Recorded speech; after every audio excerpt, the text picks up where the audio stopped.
Not every domain name that contains someone else's trademark is an appropriate candidate for a UDRP complaint.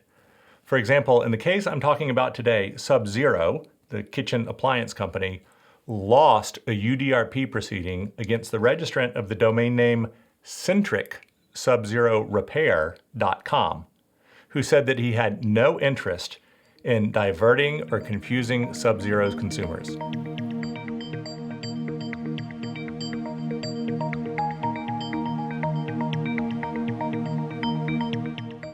Hi, it's Doug Isenberg, and this domain name dispute raises an interesting issue that relates to what is sometimes called the fair use of someone else's trademark in a domain name.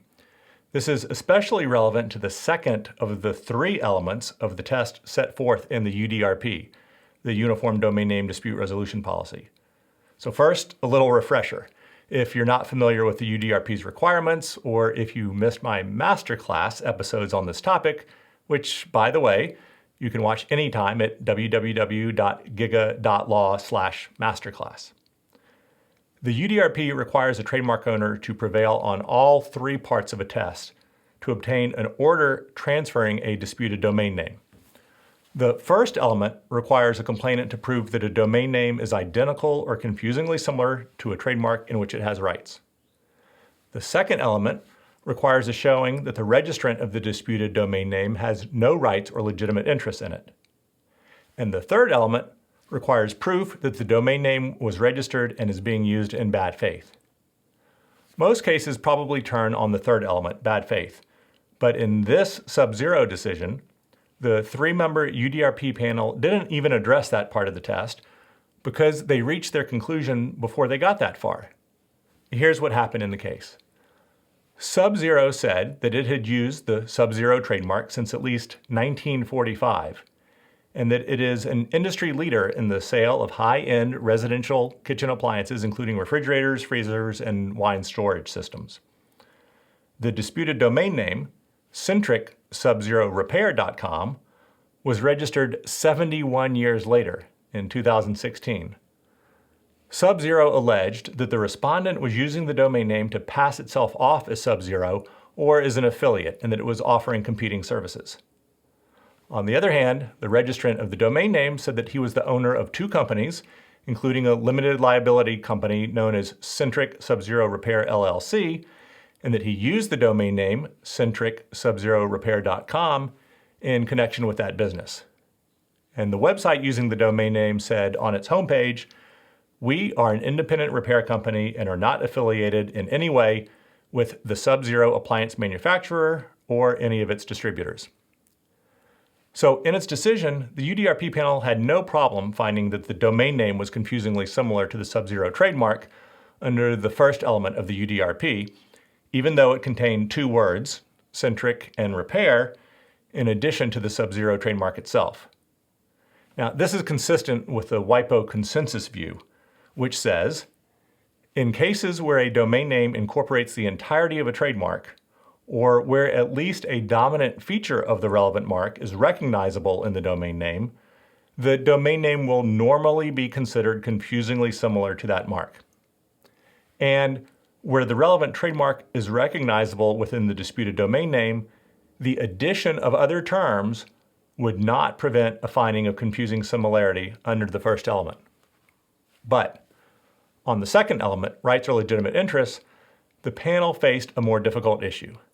And at the outset, the panel made clear that Sub-Zero had not authorized the respondent to use its trademark in a domain name or licensed it to sell or repair its products.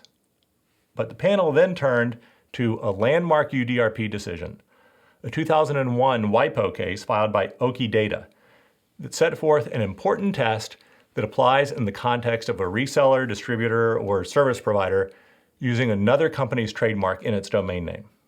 Specifically, the Oki Data test says that a domain name registrant may have rights or legitimate interests if the following four factors apply. First, the respondent must actually be offering the goods or services at issue. Second, the respondent must use its website to sell only the trademark goods or services. Third, the site must accurately and prominently disclose the registrant's relationship with the trademark holder. And fourth, the respondent must not try to corner the market in domain names that reflect the trademark. And here's how the panel applied the Okidata test in the Centric SubZeroRepair.com case. Respondent appears to use the domain name for a legitimate purpose and in respect of a bona fide offering of services, namely the repair services of SubZero branded products. The repair services do not extend to products of a competing brand. Respondent's referential use of the SubZero mark appears to be valid and bona fide.